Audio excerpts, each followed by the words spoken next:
You might have heard about a plant-based diet. It is gaining popularity in the media. However, how do you know if it is right for you? Eating a plant-based diet is popular in many countries and cultures. The word vegetarian comes from the Latin word vegetus, which means of the earth. There are many different types of plant-based diets.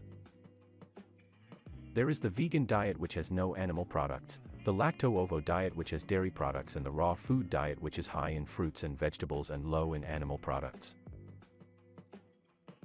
A vegan diet excludes all products made with animal products.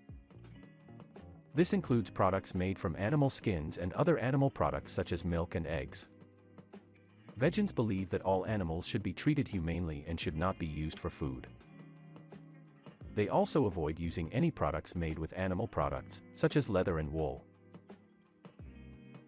If you are lactoovo vegetarian, you don't eat meat, but you do eat poultry and fish.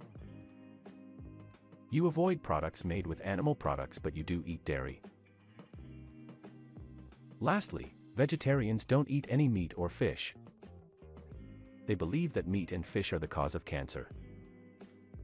They believe that meat and fish cause other health problems such as heart diseases and diabetes.